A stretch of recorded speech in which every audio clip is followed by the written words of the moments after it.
Tadi kok kan pihak sana katanya bilang Pak Diko tidak pernah membiayai anaknya sampai sekarang. Itu bagaimana sebenarnya? Jadi gini, pada saat melahirkan kan saya mencari, ya kan. Tapi saya melihat bahwa ya,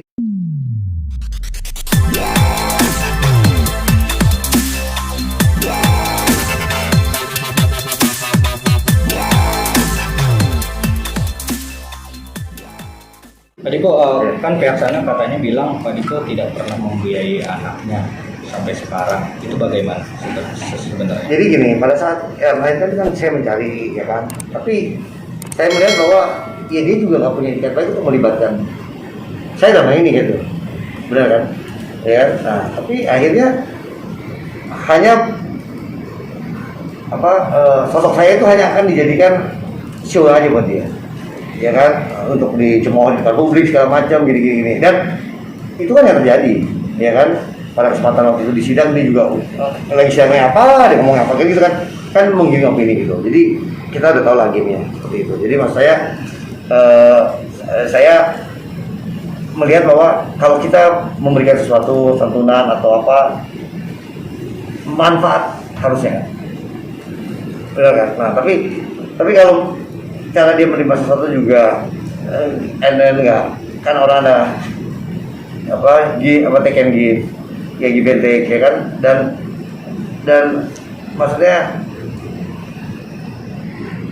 itu akan berjalan secara alamiah kalau memang hubungannya juga nggak permusuhan gitu, ya kan, keterbukaan, ya kan kayak dia mau sesuatu, mau ini mau itu, ya bilang aja mau gimana gitu kan, ya kan, tapi tidak mengambil hak yang bukan haknya, itu kan nggak bisa gitu kan. Nah sementara anak ini kan sebenarnya haknya siapa gitu, ya kan.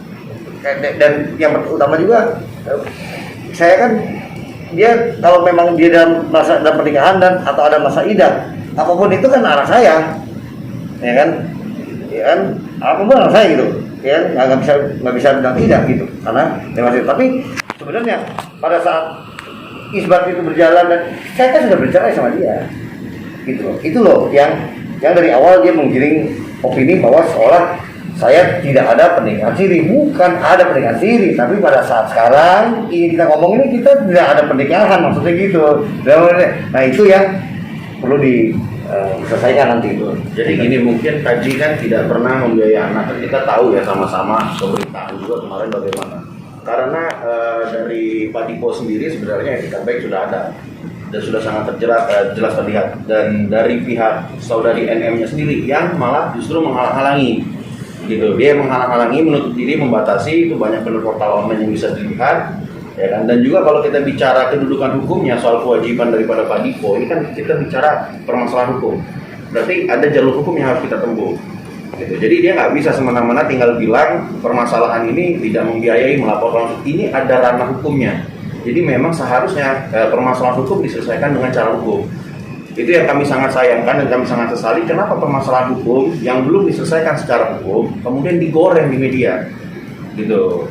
Karena yang kita khawatirkan adalah penggiringan opini yang tidak benar, karena itu akan berdampak sangat buruk bagi beliau dan juga tentu bagi pekerjaan. Ini sangat bahaya, sangat fatal, dan kita sangat sayangkan itu. Jadi seperti yang tadi ditanyakan perihal motif, ya kan?